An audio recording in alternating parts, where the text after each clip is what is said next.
प्रतिष्ठा द्वादशी पौष शुक्ल द्वादशी का नया नामकरण हुआ।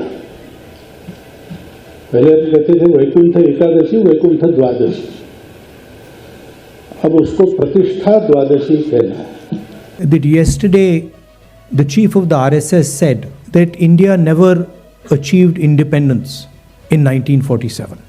He said that true independence in India was achieved when the Ram Mandir was built. He says that the constitution was not the symbol of our... Rahul Gandhi ने मोहन भागवत के इस बयान को देशद्रोह बताया।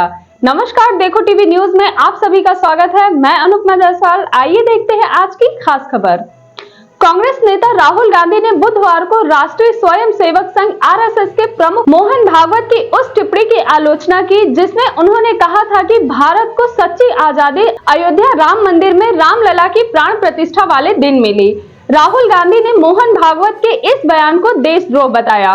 नई दिल्ली में कांग्रेस के नए मुख्यालय इंदिरा भवन का उद्घाटन करने के बाद पार्टी कार्यकर्ताओं को संबोधित करते हुए लोकसभा में नेता प्रतिपक्ष राहुल गांधी ने कहा, मोहन भागवत की यह दुस्साहसिक टिप्पणी कि भारत को 1947 में सच्ची आजादी नहीं मिली, हमारे स्वतंत्रता सेनानियों प्रत्येक भारतीय नागरिक का अपमान और हमारे संविधान पर हमला है। अपने संबोधन में आरएसएस प्रमुख मोहन भागवत पर निशाना साधते हुए राहुल गांधी ने कहा कि मोहन भागवत हर 2-3 दिन में देश को यह बताने की हिम्मत रखते हैं कि देश की आजादी के आंदोलन और संविधान के बारे में वह क्या सोचते हैं। उन्होंने कल जो कुछ भी कहा वह देशद्रोह की तरह है, क्योंकि उनके बयान से यह साफ है कि उनके लिए संविधान अमान्य है और अंग्रेजों के खिलाफ लड़ाई भी अमान्य थी।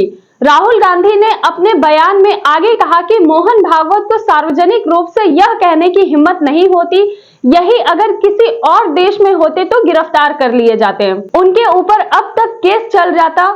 उन्होंने आगे कहा कि अब समय आ गया है कि हम इस बकवास को सुनना बंद करें, क्योंकि ये लोग सोचते हैं कि बस रटते रहेंगे और चिल्लाते रहेंगे। इस समय राहुल गांधी के बयान के बाद मोहन भागवत वाली बात पर सियासत तेज हो गई है।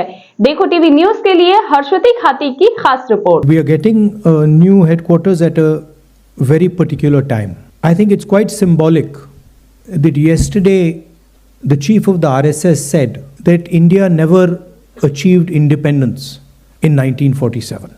He said that true independence in India was achieved when the Ram Mandir was built. He says that the constitution was not the symbol of our freedom. Mohan Bhagwat has the audacity to inform the nation every 2 or 3 days what he thinks about the independent movement, what he thinks about the constitution.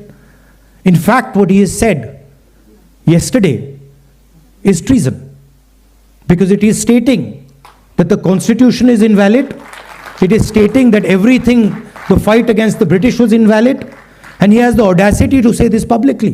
In any other country he would be arrested and tried. That is the fact, right? To say that India did not get independence in 1947 is an insult to every single Indian person. And it's about time we stop listening to this nonsense that these people think they can just keep parroting out and shouting and screaming.